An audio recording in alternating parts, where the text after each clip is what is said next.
Hello, everyone. While we're waiting for everyone to join, to get us started, if you could drop your name, your school, and your favorite social media app into the chat, that'll give us some conversation starters before we get going.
Looks like we got a few people from all over the country so far. We got uh, Miami-Dade College, College of Eastern Idaho, OC Tech.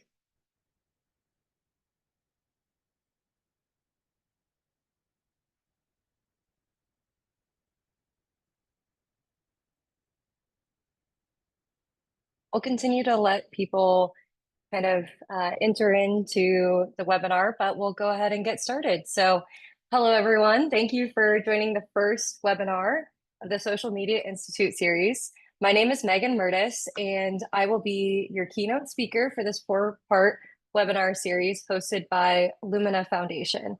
I am a social media director for Training Minds, a digital marketing agency specialized in working with higher education clients. I'm joined by Mitch Barnhill, our VP of Insights Studio. Today, we are going to break down how you can build a solid foundation for your social media strategy. Now that most of us have joined, let's jump into a real-world example that shows the power of social media.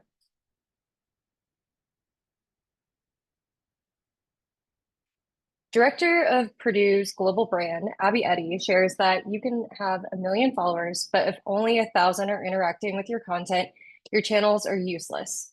As a global brand director, Abby understands the importance of a social media strategy. Without some sort of plan, Purdue would be unable to achieve more than 5 million engagements per year. With this level of success, it's evident that Purdue has a clear understanding of their audience and a plan to achieve their goals. While we will be focusing on social media for community colleges today, we can learn and draw inspirations from four-year colleges when building our strategy. Today, we'll walk through the essential components of a social media strategy, focusing on actionable insights that you can start implementing right away.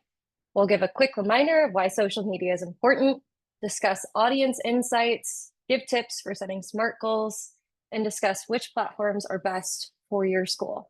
We'll wrap up with some key takeaways, additional resources, and a 10-minute Q&A. That being said, we just ask that you save your questions until the end. Feel free to drop them in the chat in the meantime if you have it and you don't want to forget your question, but we will save time at the end. So by the end of this session, you should feel confident in your ability to create and execute a social media strategy that drives engagement, fosters community, and ultimately supports your college's goals. So to kick things off, let's remind ourselves what social media is used for.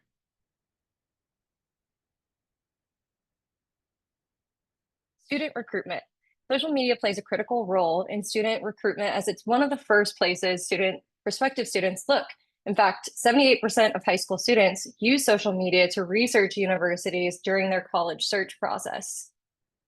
Enrollment. Community colleges can use social media to drive enrollment by promoting key dates, providing information about programs, and simplifying the application process. Paid social media is also highly effective for conversion-based campaigns. Quick communication, whether it's important announcements, event updates, or reminders about deadlines, platforms like Instagram and Twitter allow colleges to connect directly with students in a fast and efficient manner. Engagement and retention. 58% of students believe that social media improves their sense of connection to a college. For community colleges, this is especially important, knowing that campus life can be a little bit different than a four-year institution. So using social media can really foster that connection.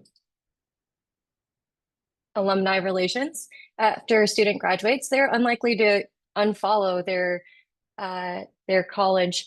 So maintaining a relationship with alumni via social media can be helpful for networking and fundraising purposes.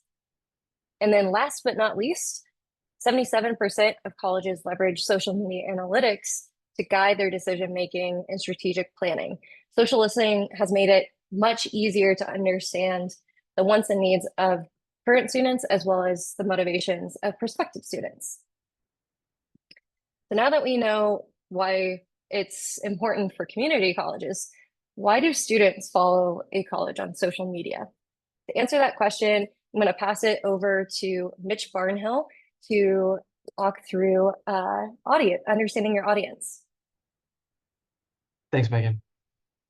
Mitch Barnhill, yeah, like Megan said, I run the Insight Studio with a lot of experience in campaigns, so digital advertising as well as organic social. So Megan's question, like, why do they follow a social account and who are they, right? So as you think about your social strategy, organic social strategy, understanding your audience is going to be really step number one. It's having a strong basis in who they are. So Megan, you want to hop to the next, really back one. So there we go. The key thing here is developing and building foundational personas so that you can tailor your message, your tone, the content that you're building, your content strategy to get the most engagement and to achieve key action. But really, like, what is a persona? If you search it on Google, right, it is that semi-fictional representation of who your audience is. And now there can be half a dozen. You can have many different personas. And for community colleges, you're going to have a handful, right? And we're going to walk through a few of them, but it's really important to start to understand the demographic information, behavior, interests. So like, what other pages are they following? But then some of those, some of those other more personal components, like what are their needs? What are their pain points? So really the question is, why are personas so important? Like, why does that really matter as you're building your social strategy? Well, it's for all of these reasons here. It's humanizing your brand. It's adding a human voice as you look at campus tours or campus life. It is fostering a community so that your alumni have a place to come, be proud of their school, and connect with other alumni or even students as they're looking for jobs. Increase engagement. I think that one is probably the most obvious, but it is tailoring your message, getting the content right so that people engage, follow, and stay active in that community. Improved enrollment efforts. As we talk about, we're going to get into, as we move along, what are your goals for organic social? And a component of that is improving how many people, the applications and enrollment rates. So organic social can absolutely help with that. And then finally, just brand consistency. So as you're filling out your editorial calendar, you're able to map your message to these personas across every channel that you have. But again, I'm on the Insight Studio, the data team. What are the things that go into a persona? I think that's one of the most common questions we get. So if you think about everything that could go into this, right? If you're looking at the most possible options, we look at these data inputs on this left side to get to what these detailed personas and audience types look like.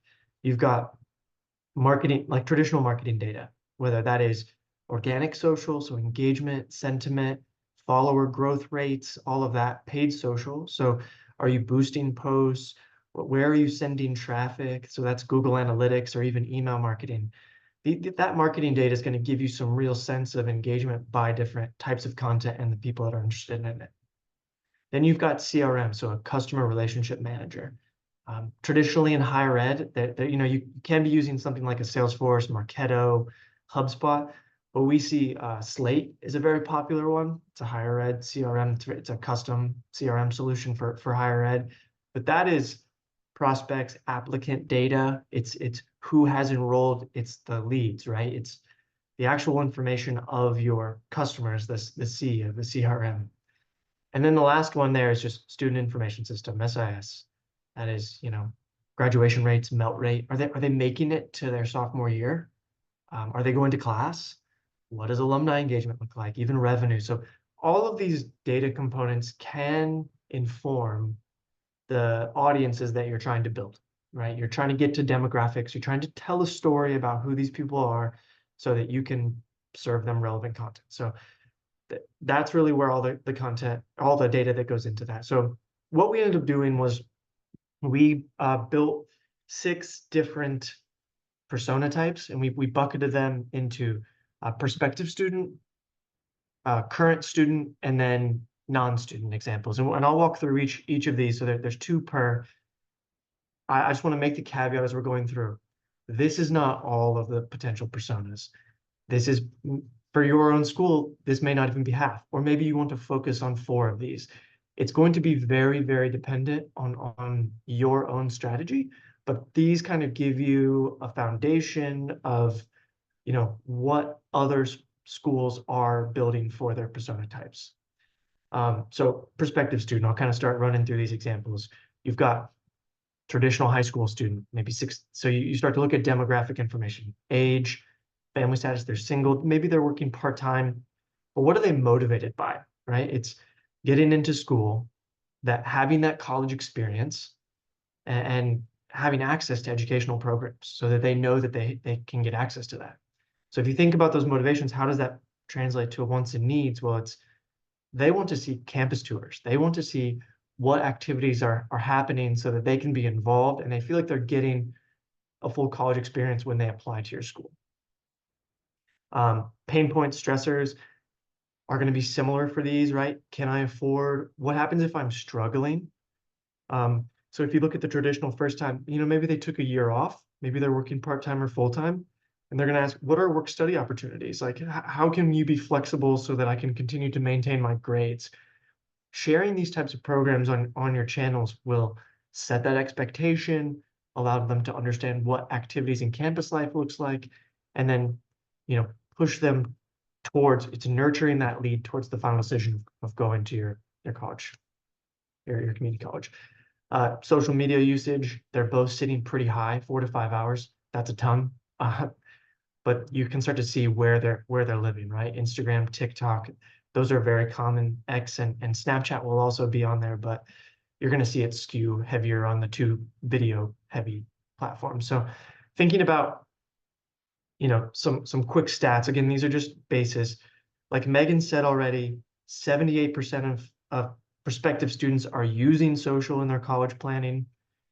They're going to your accounts. They're checking to see if they're validating the type of experience they're going to get. It's that expectation. Got a question. Does Gen Z really use X? Honestly, yes, from a news standpoint, but I think they're getting more, again, it's still heavy skewed for TikTok. But still that's where, I think Facebook has completely fallen off and you'll see like LinkedIn isn't there yet, but they may scale up as they go through school. The other one here is just thinking about the type of content that you want to put out there. I know I've mentioned this a few times, but 73% of students use a virtual tour when college planning. that's a, you know, 2 or 3/4 of the students are going and looking for that type of content. So having that readily available and continuing to post about that um, is super, super important. So just gives you that expectation for this specific type of persona. We'll keep running. Again, these aren't going to be all of them, and there's going to be a lot of overlap. The Venn diagram, right? Closer to a circle on some of these than others. But you've got non-traditional students, so maybe they're working full or part-time. You know, they maybe they're looking to earn a promotion through continued education. They're going to be very focused on flexibility. Can they do this in the evening? Can they do it online? Are there hybrid options? Do they have to come into class? What are the study opportunities and flexibility there? And then also resources as they return to the classroom. And then you've got transfer student, which actually continues to grow. If you think about the trend of transfer students, I believe if Megan click once, that's since 2023, there's been just over 5% increase in growth of transfer students, which already represent about 13% of student population for four-year universities right now. But so it just shows the importance of transfer students continuing to move around because they want that flexibility. They need financial aid. They want it to be easy to apply and to transfer their credits. So those are some, again, it's speaking to the type of content that you really want to put out there, especially for these two unique student types. Again, social media usage is going to vary, but they're more likely to follow you if you post about campus sites. So these are existing students, not prospective. They're likely to follow their own college campus account if they get to learn about what's happening, what activities are happening, and if you post about campus life. So again, a lot of this is expectation setting and validating, but it's good to know that it's important to fill your calendar with that type of content because that is the expectation. And then finally, just that non-student personas, just a few, again, we're just running through some examples. We will be able to provide this whole deck to you after the fact so that you guys have these foundations to work with. But again, it's going to be important that you're layering on your own information and details so that you're tailoring your message directly to who you're going after. So these two non-student examples, also very important: alumni, employers. So you're going to have, I'm looking at it now, the employer age is off. I would assume they're older than 18 to 24. So that will be fixed, but you can start to see these are going to be some different motivations, wants and needs, and pain points as you're walking through. For alumni, the one that I want to focus on. Obviously, employers heavy on LinkedIn. They're going to be using X, Facebook as well.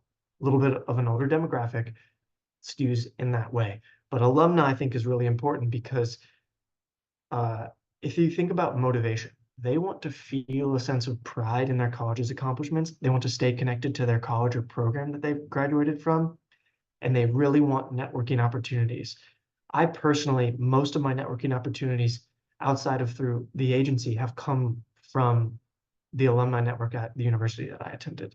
So it's how do I continue to feel proud of that?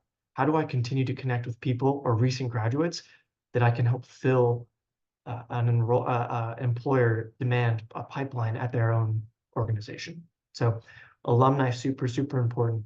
I think the stat we have on here, this, if you click one more time, Megan, is just around alumni wanting more member engagement. So nearly 90% of alumni professionals, so people actively working today, are saying that they want their college to have more member engagement. And it's that community element of organic social. So really, really important to start peppering it in through your content strategy, some more opportunities for alumni to engage or to engage with other people they may not normally get to network with. And then the other one is just about employers. So if you think about this, should seem pretty common sense, but 94% of professional recruiters are using social to network and post about jobs. They're on LinkedIn, they are on social media looking for individuals. So again, being the conduit between your students and employers is also going to be a really high priority. So these are just, again, we're going quick because we've got a lot to run through today, but these are just 6 examples of what you can expect to see from what a persona like. These are how we would build out a persona, and then you continue to layer on your own data. Now, quickly wanted to show you from an actual project that we ran with at Trendy Minds. This was another example of what a persona could look like, so that you just give you another. This was a four-year public university, but you can start to see where it shifts just slightly, right? They focused on the most popular majors. That was from student information systems. They looked at median household income. So you're thinking about demographic information or gender. And then if you look all the way in the upper left quadrant, instead of just the pain points and motivations, you start to get to, the questions that they're going to ask. What is causing me stress? Can I afford this? No one in my family has been through college admissions. So that's stressing me out because I'm maybe doing this for the first time. But, are there programs to help me get enrolled into the courses that I need to be enrolled in? These are the types of questions that you may want to ask on these personas to help you, again, plan for content, think about messaging, be very, very cognizant of the tone you're using with them. So again, just providing a few more examples so you can see how others are doing it. And you can always come back to these to adjust, but it's a nice guiding light as you're building content out. And then just finally, I wanted to kind of share a few tools, because this is all great, I'm sure, but you're probably like, okay, well, how do I get some of this information outside of making assumptions? I broke these down really two buckets here. You've got the top three are social listening and audience demographic tools. That they do have a paid component to them. I mean, Sprout Social is kind of like your all-in-one. I'm sure you've heard of Sprout Social. It's audience demo, influencers, campaign performance. It's everything you need. The other two more focused on the audience intelligence, right? It's about understanding competitors and even looking at what type of influencers are in a related space. The three at the bottom here, if you have a business profile on Facebook and Instagram, you will have access to engagement, sentiment, and even follower growth rates. So you'll get some of that information. You can start to build a better story, a more data-backed story. And then the last one is LinkedIn Analytics, which even in the last 6 months has continued to grow, continued to expand what is happening with what they're providing back. So if you haven't checked out LinkedIn Analytics, which again, we link here on how you can get to it. So when we send this out, you'll be able to click directly to see these different platforms, just to see if there's anything else that you can start to add to your audience. But this is kind of the basis. This is setting the table for building your strategy, is truly understanding your audience. But what comes next is, okay, now that we understand who is there, who we're trying to reach, the important thing is, what are we trying to accomplish? What are the key objectives that we want organic social media to solve for us? What's the problem? What's the challenge? So I'm going to hand it back over to Megan so she can talk a little bit about setting some measurable, attainable goals. Thanks, Mitch. The most important thing about setting social media goals is to write them down. But where should you begin? First, you should consider your business goals. Then assess your current performance. Look at your reporting, use your social media management tools to access that reporting, or even look in native app features. Look for outside inspiration from competitors or others in the industry. Identify key metrics. Brainstorm appropriate tactics that will help you to achieve those KPIs that you're looking to improve. Set realistic SMART goals, document your plan, and then execute and optimize. And just like almost everything that we do in marketing, it's a process. We want to optimize and revisit our plan on a regular basis, whether that's on an annual basis or at the end of the school year. So it's really important to consider updating your strategy. To get started, ask yourself a few of these questions. What are your business goals? What problems are you facing as a business? Are you trying to increase admissions, improve students' retention? What's the priority of these goals? Then, how can social media help to achieve these goals or address these problems? For example, if your goal is to increase applications, you might consider awareness tactics that will help you to reach new students. Or you might consider engagement and sentiment if you are trying to improve student satisfaction. Lastly, how will we measure success? What KPIs will we use to assess the effectiveness of these tactics? Are we optimizing for likes, shares, clicks? With so many KPIs out there, it's important to decide upfront which are the most important to you and how do they relate back to your business goals. We will share this slide deck afterwards, but some of these commonly held goals among community colleges are shared here, as well as KPIs that you should consider attaching to your business goals and social strategy. Then it's time to look in the mirror. Conduct a self-audit. Social media audits give you an idea of what your strengths and weaknesses are, as well as identifying a benchmark for success. Ask yourself, which are your most effective platforms?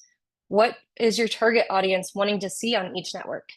What's helping you to grow and what's not? How's each platform contributing to your goals? To illustrate this, we have provided an example of a social media audit. To conduct an audit, access your social media reporting via Sprout Social, Hootsuite, or even Meta Business Suite. You can also access reporting natively in just about every platform. When conducting your audit, make sure to pull each platform's performance, looking at the KPIs that matter the most to you.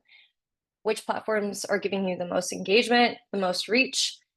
Start looking for trends there. Then select a timeline that makes sense to you. Maybe it's the school year, or the semester, or even the past 5 years. Analyzing time periods gives you a good idea of whether you're growing or declining in performance. If you're growing, ask yourself why. Take a look at your top performing post. Ask yourself which posts are receiving the most engagements, which are these engagements positive or negative. It's also really helpful to look at your lowest performing post. Try to find commonalities between your top performing content. Is it the topic?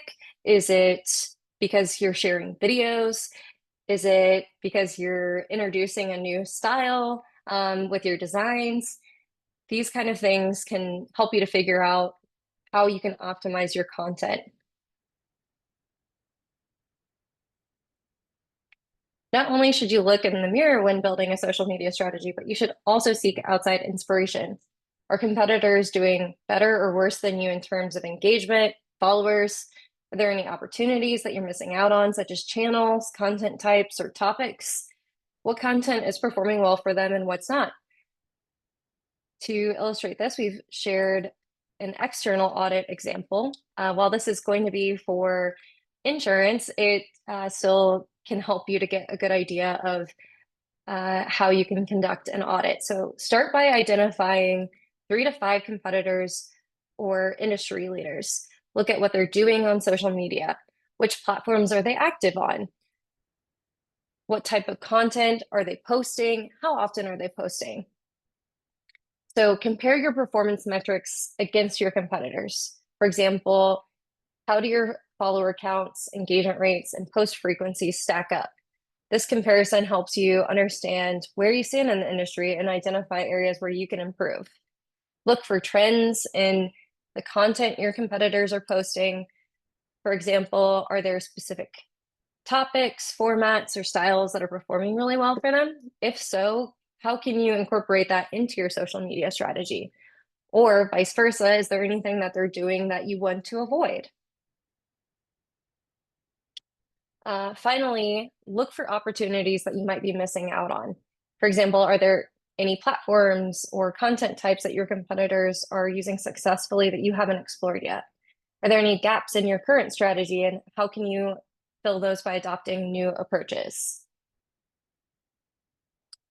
So revisiting the slide that we just saw a few slides ago, we are going to take a look at our business goals, goals on social, KPIs. We have all of that set, but how are we going to accomplish that? Now it's time to start brainstorming tactics. So, for example, if your goal is to help potential students find us, you need to focus on growing your followers and increasing your organic reach. A few ways that you can do this is by trying viral trends, collaborating with other accounts such as student ambassadors, high schools, or even influencers, as well as running paid campaigns. We have also provided a few examples of tactics that you can incorporate for the other goals as well, but we will save all of these for later. Next, it's time to start setting your SMART goals. Make it specific and measurable by setting KPI goals such as follower growth or engagement rate. Put a specific number to it. Use your findings from your audits to set an attainable benchmark for success. Put a time frame for achieving your goals, such as the end of your school year or semester. Setting these SMART goals like this one can help you to create a clear direction for your social media strategy. So for example, this one is a SMART goal because we were saying, grow your prospective student following by 20% within the next 6 months by hopping on viral trends, collaborating with student ambassadors and influencers, and running paid social campaigns. We've also provided even more SMART goal examples to kind of help illustrate how those other types of goals can be translated to a SMART goal. So from here, you're going to develop a content strategy for each platform and connect those plans in an annual strategy.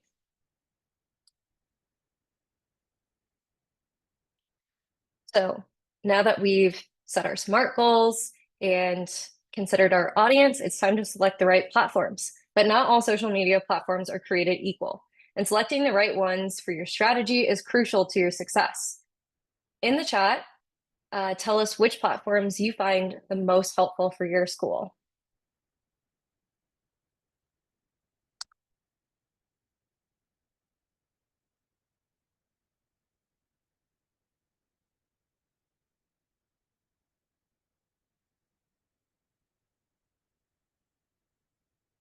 Looks like we have a lot of Instagram, some Facebook, TikTok.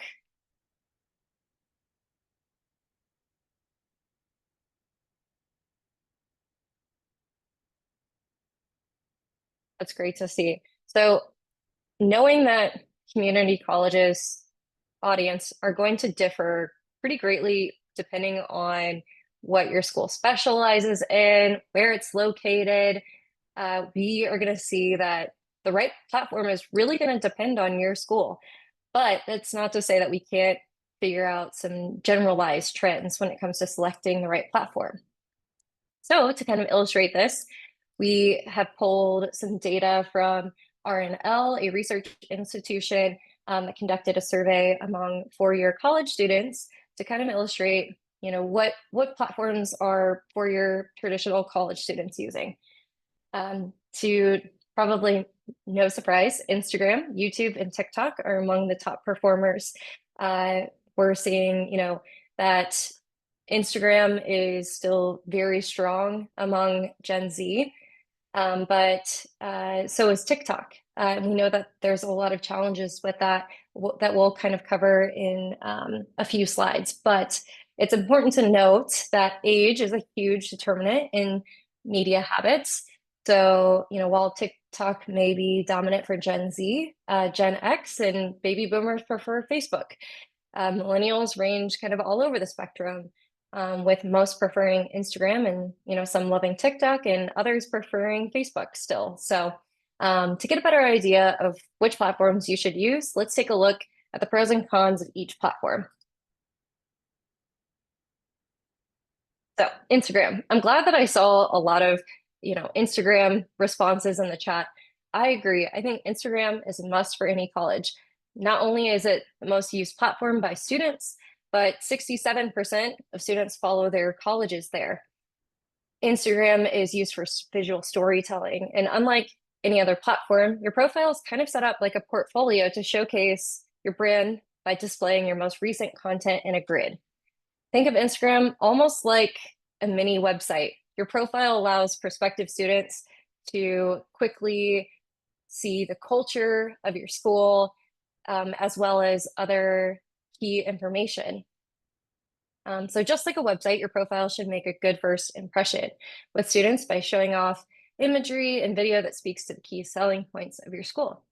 If you're known for business, specialty trades, healthcare, or even online classes, it should be prominently displayed on your profile. You can do this in a couple of ways: by mentioning it in your bio, creating an Instagram highlight, pinning a post to the top of your grid, or just sharing other updates in your most recent posts. You can learn about these key features and best practices in the white paper that we will share after today's webinar. So if you have more questions about Instagram, don't worry, there are answers to be shared.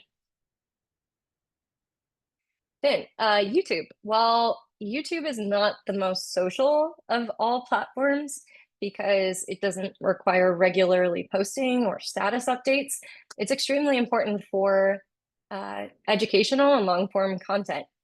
It's the second most used search engine in the world, and its search capabilities allow prospective students to easily find campus tours, tutorials, and alumni stories.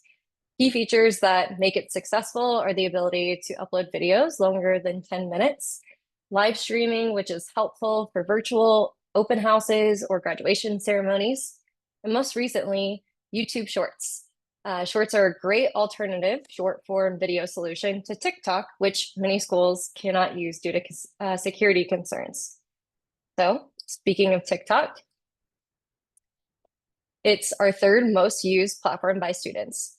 While 78% of students use TikTok, only 28% of colleges are on the platform. And that's according to a Hootsuite survey across any colleges. So this stat was pretty similar compared to the data that we saw in the survey that you all answered when you signed up for this webinar. We know that there are many uncertainties when it comes to TikTok, including, the potential nationwide ban. But as it stands today, 2/3 of 18 to 19-year-olds are on TikTok, making it a vital platform to consider in your social media marketing strategy. So for those of you that are able to manage a page, you likely understand that it generates strong engagement compared to other platforms and allows for your content to go viral. So whether you manage a page or not, we encourage you to learn more about the platform. You can learn a lot about what students think of your school by searching your school's name on TikTok. If you are seeing, negative videos and comments, you might consider guerrilla marketing tactics, such as partnering with student ambassadors to create positive content on your behalf. And while we just have one slide on TikTok today, have no fear, there will be plenty of tips and recommendations throughout this series about how to create how to create content specific to TikTok, as well as how you can, partner with student ambassadors and other affiliate pages to have still a presence on TikTok. So before we continue with our remaining platforms, I wanted to pause and ask those of you that are on TikTok a question. How many of you partner with student ambassadors to create content currently?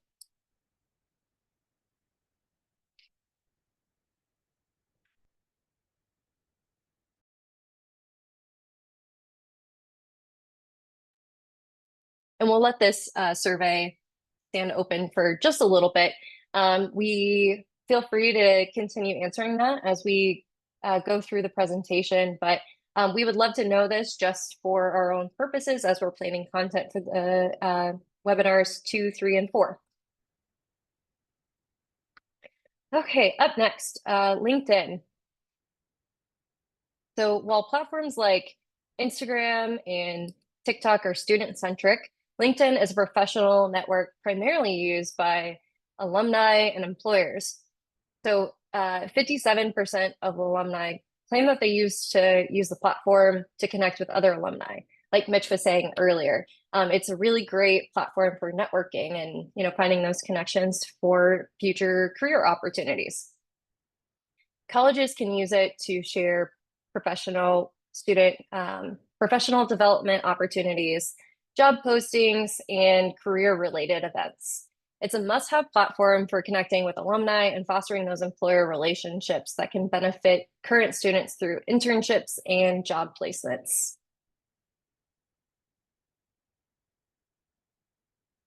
Facebook. Facebook is a bit of a tough one as it's no longer as popular with younger students as it once was. It still remains an important platform for certain demographics such as parents, faculty, and non-traditional students. It's also important to note that Facebook usage is a bit higher in rural areas versus urban areas. Not to say that it's not popular in urban areas, but we do see that usage is pretty high in rural areas. It still has a massive user base and is essential for social advertising campaigns. So we definitely still recommend having a page. It just is difficult to reach your current followers organically. And it's even more difficult to go viral on Facebook. So just keep in mind that Facebook should be considered in your social media marketing strategy, but you may want to assess its performance and see if it's been declining and kind of figuring out how you can shake things up to, have your content perform better, which we will share in the next webinar and talking about boosted posts and things like that. Another thing that I wanted to note about Facebook that makes it pretty unique is Facebook groups. These can be especially effective for creating communities around topics like student life or alumni engagement.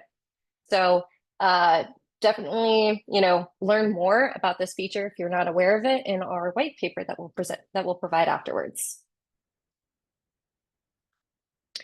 And then lastly, X, formerly known as Twitter. This platform has changed probably the most out of any platform in the past year since Elon Musk has, taken over the company and rebranded it to X.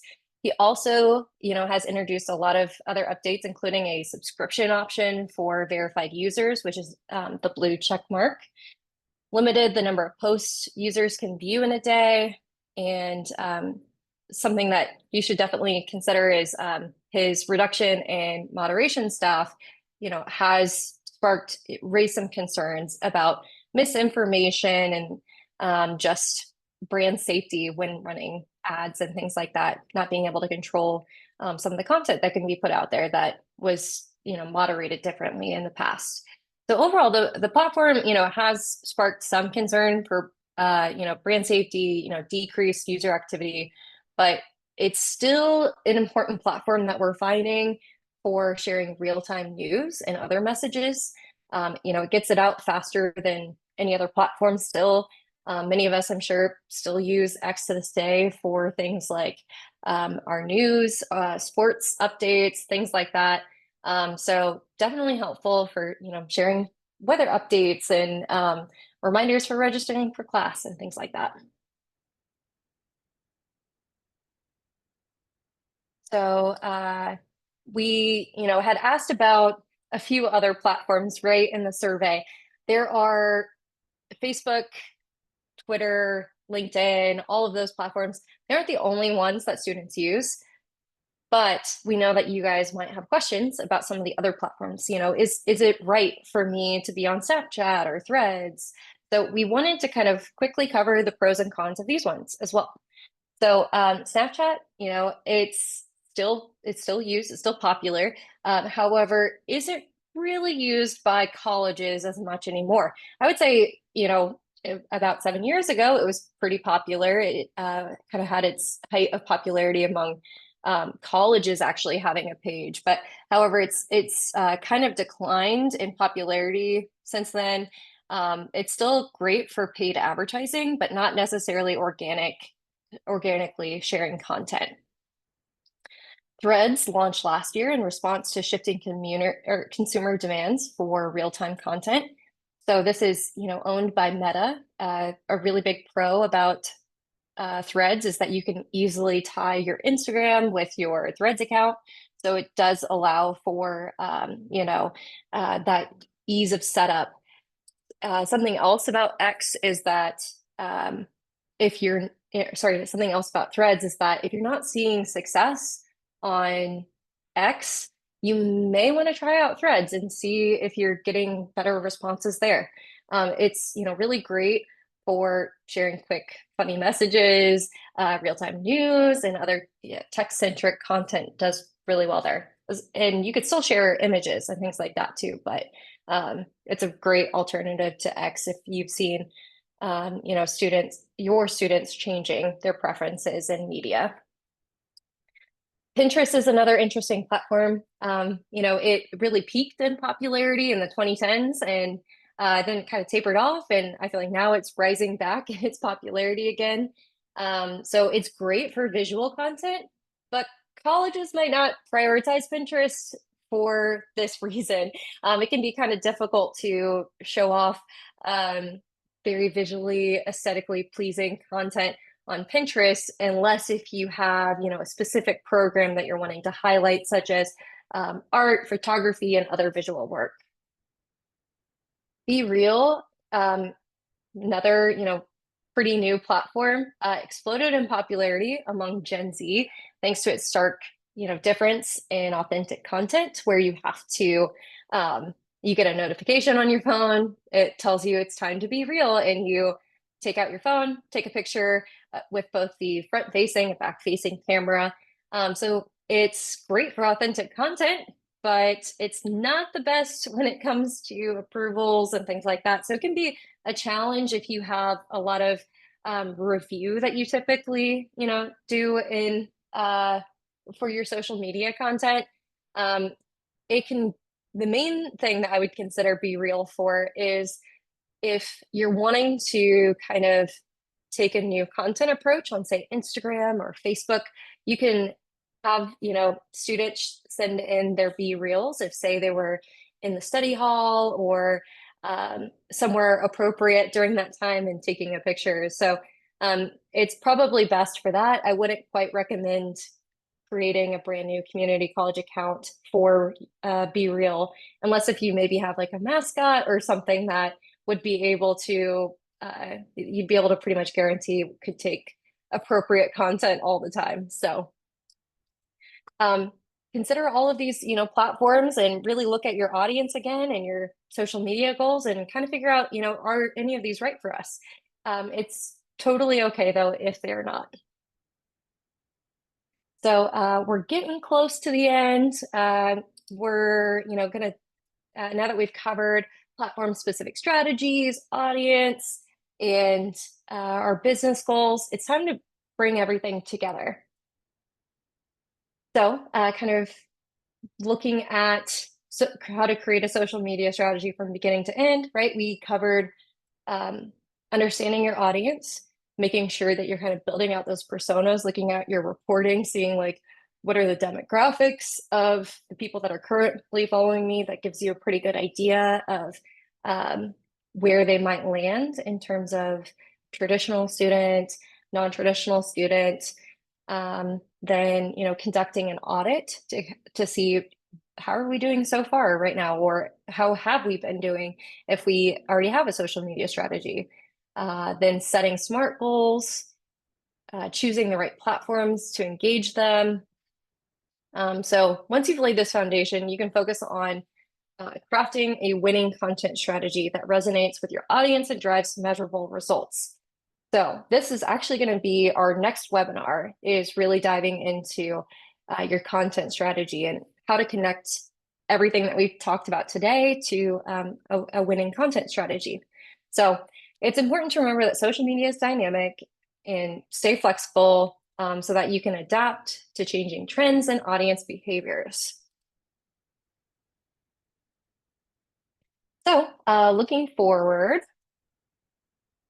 we've provided some key takeaways here that you can start using immediately. We will provide the slide deck in an email that will be shared by Lumina Foundation later this week. But some important key takeaways: know your audience, set clear, measurable goals, only chase platforms that you can create dedicated content for, document your social media strategy, and then monitor your performance and continuously optimize. So Like I said, we'll share a white paper, which is called our social media handbook. This will have a lot of information that we weren't able to discuss today. If you have questions about the best days and times to post on each platform, we've got it in there. If you have questions about, the audience demographics, I saw a question, if users or if Gen Z is using X right now. We have information about each platform. What are the demographics? Like what as a whole, who is using X? So we do have information about that. Maybe you have questions about like the post types. Maybe you don't have a TikTok at all and you're wondering what's a stitch or what's a reply and all of those kind of things. We have that covered too. So think of the social media handbook as your guide to understanding each platform from a very foundational level. It will cover all of that information and a little bit more. So be on the lookout for this resource from Lumina Foundation as well. Now, that being said, that concludes our discussion for webinar 1, but we'll take the next 10 minutes to answer any questions that you may have.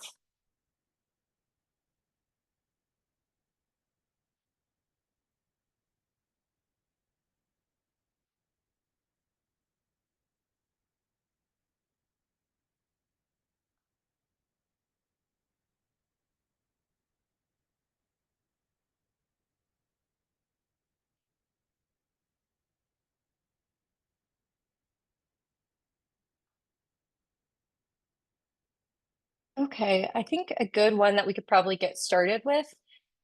So how have you navigated the No TikTok on Government Devices Act?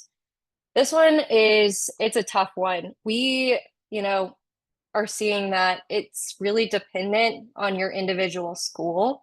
So we see that some schools, whether they, are a four-year institution and may have millions of followers on Instagram, they don't have uh, a presence on TikTok versus, community colleges, same thing. We've seen that some colleges do and then others don't. I did see earlier that Miami-Dade College is on here. You guys, I do believe, have a TikTok. So that might be a great question for, if you'd like to share your response there. But we can, provide more information about that afterwards. Ultimately, though, it kind of comes down to your school's policy, and the main way to continue using TikTok is as a social listening tool to partner with student ambassadors. That can be a great way. And yeah, just use it for inspiration to create Instagram Reels and YouTube Shorts.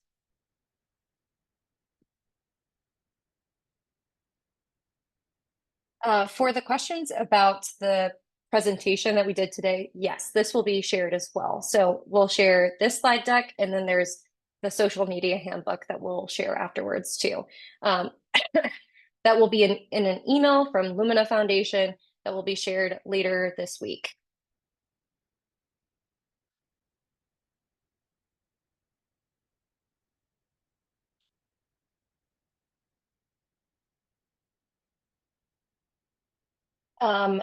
Great question, Brianna, about what were the results from the influencer/ambassador survey question that we had in the chat today? That is a question that we can definitely answer.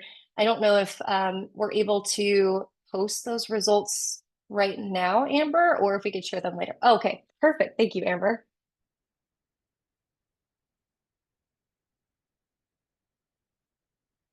So there you have it. Looks like about 35% are.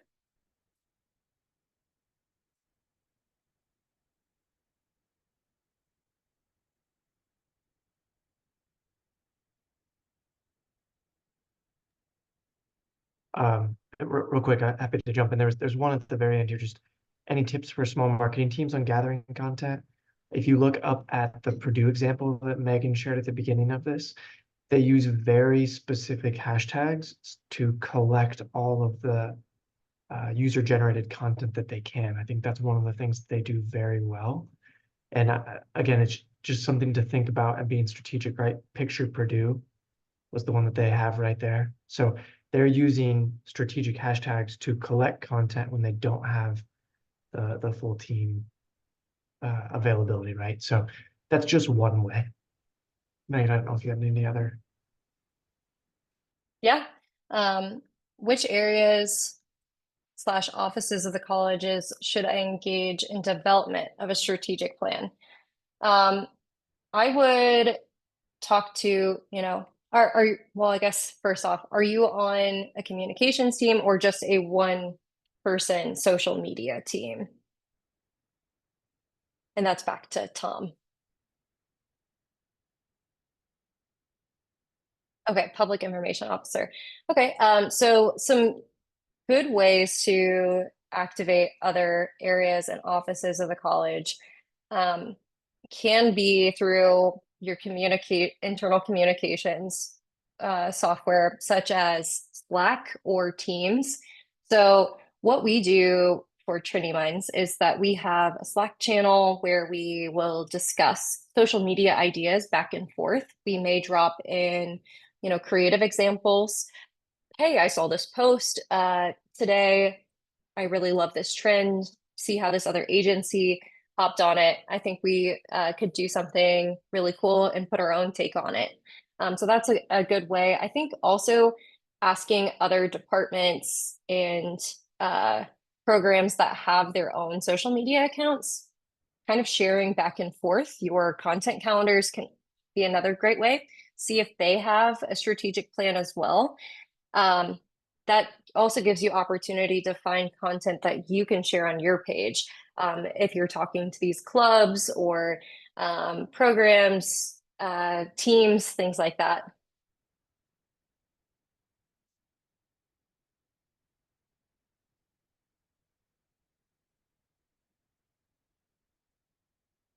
Okay, I see Jennifer's question. So she says, we do a mix of fun, organic, student life oriented content with providing value, information, resources, etc. The latter gets virtually no engagement. So should we still create that content? Jennifer, I would love to know, are you sharing the same content style? That's typically what I go to first when I am seeing no engagement is, are we sharing the same creative over and over? Are we using like a stock photo? Are we using uh, just, a graphic?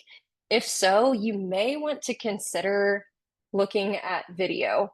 And I know video can be a bit of a challenge, especially if you're on a small team, but in webinar 3, we'll talk about short form video and how to best create that kind of content.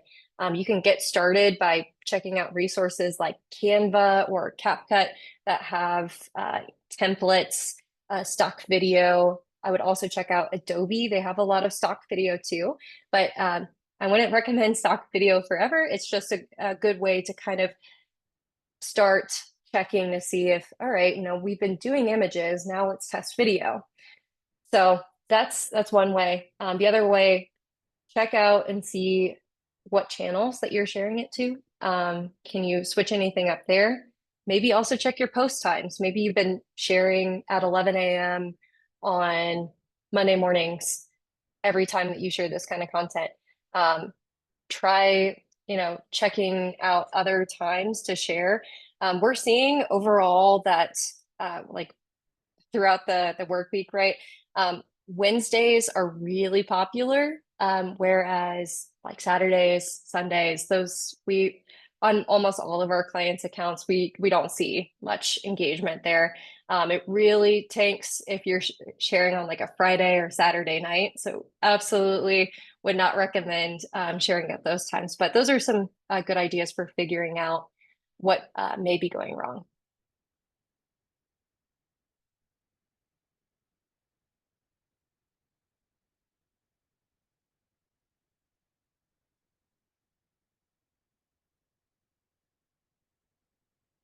I don't know if we have time for any more questions. I think we're just about at time. So we'll just go ahead and wrap things up. If, there are any additional questions that we didn't talk about today, we can try to incorporate those into the future webinars. But thank you all so much for joining the first webinar of the series. We are sharing the next webinar will be on Tuesday, September 24th at 1 p.m. Eastern time. So please join us again. We'll be talking about content calendars, creative best practices, static creative, captions, content thought starters, all of that. So please join us. We'll be talking about creative, which I know is probably a lot more fun than strategy. So please join us. We hope to see you there.